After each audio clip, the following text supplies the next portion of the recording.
மாவட்டம் சேலையூர் கேம்ப் ரோட்டில் நெடுஞ்சாலைத்துறையினர் சாலை பணிக்காக 126 ஆக்கிரமிப்பு வீடுகள் ஜேசிபி கொண்டு இடிக்கும் பணியில் ஈடுபட்டுள்ளனர். பெருங்களத்தூர் வேளச்சேரி இடையே 4 வழிச்சாலை அமைப்பதற்காக ஆக்கிரமித்து கட்டப்பட்ட 50க்கும் மேற்பட்ட வீடுகளை அகற்றிய நெடுஞ்சாலைத்துறையினர் மீதமுள்ள வீடுகளுக்கும் முறையாக நோட்டீஸ் வழங்கப்பட்டு விரைவில் இடிக்கப்படும் என்று தெரிவித்திருந்தனர். இந்நிலையில் வீடுகளை அகற்ற வந்த அதிகாரிகளிடம் கதறி அழுதவாறே பெண்கள் வீட்டில் உள்ள பொருட்களை அப்புறப்படுத்தினர். எல்லாத்தையும் விட்டு நாங்க இங்க எடுத்து வந்து இங்க விட்டுட்டோம் சார். நாங்க 50 வருஷமா இங்கதான் சார் இருக்கோம். நாங்க 50 வருஷமா இங்க இருக்கிற இந்த வீட்டுக்கு வீடு கொடுக்கல இல்லன்னு சொல்லிட்டாங்க. இந்த வீடு போலன்ட்டாங்க. இப்போ வந்து நீங்க வீடு எடுத்தா நாங்க எங்க போவோம் சார்? சாமான் எடுக்கவே இல்லை, அப்படியே இருக்கு. எதுனா ஊருக்கு எதுனா ஆயிடுச்சுன்னா நீங்க என்ன சார் பண்ணுவீங்க? யாரும் எனக்கு பார்த்து சொல்லுவீங்க? எடுக்க நாங்க எடுத்தது அந்த வீடு போயிடுச்சு. என் வீடு தான் அதனால போயிடுச்சு, அது எடுத்தாச்சு.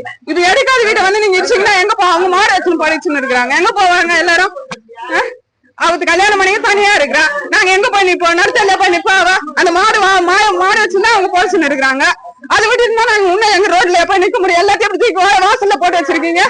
எடுக்கிறதுக்கு கூட டைம் கொடுக்காம வீடு எடுக்குமான சொன்னதுனாலதானே நாங்க எடுக்காம இருந்தோம். இப்ப நீங்க வீடு எடுக்கிறீங்கன்னா நாங்க எங்க போறது?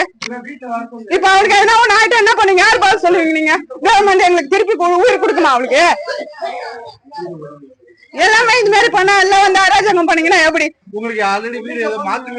மாற்று வீடு இந்த வீட்டுக்கு கொடுக்கலாங்க. இந்த வீடு கொடுத்துருந்தா நாங்க எடுத்துருப்போம். அந்த ஒரு வீட்டுக்கு தான் கொடுத்தாங்க. அந்த வீடு மட்டும் நாங்க காலி பண்ணி எடுத்துட்டோம். இந்த வீட்டுக்கு வீடே கொடுக்கலையே. கொடுத்திருந்தா தானே நாங்க கொடுத்தோம்னு சொல்றதுக்கு எல்லாமே ப்ரூஃப் எல்லாமே இருக்கு சார். இருக்கு, இல்லாம கிடையாது. எல்லாமே இருக்குதுனால காலி பண்ணல. மீதி எல்லா வீடும் காலி பண்ணிட்டாங்கல்ல. இந்த வீடு நாங்க சார் எல்லாமே இருக்கு சார். எதுவுமே இல்லாத நாங்க அப்பதுல இருந்து இங்கே இருக்கிறோம் சார். எங்களுக்கு அப்புறம் தான் இங்க எல்லாருமே வந்தாங்க. நாங்க தான் இங்க அப்ப ரொம்ப நாளாவே இருக்கிறோம். இந்த வீட்டுக்கு போலன்னு சொல்லிட்டாங்களே சார். போல அதனால இல்லன்னு சொல்லிட்டாங்க. இப்ப போகுது அப்படின்னு வந்து எடுத்தாங்கன்னா நாங்க என்ன பண்றது? அப்ப இவ்வளவு பொருள் எடுத்துட்டு எங்க போவோம்? நாங்க எடுத்து சொன்னாங்கல்ல.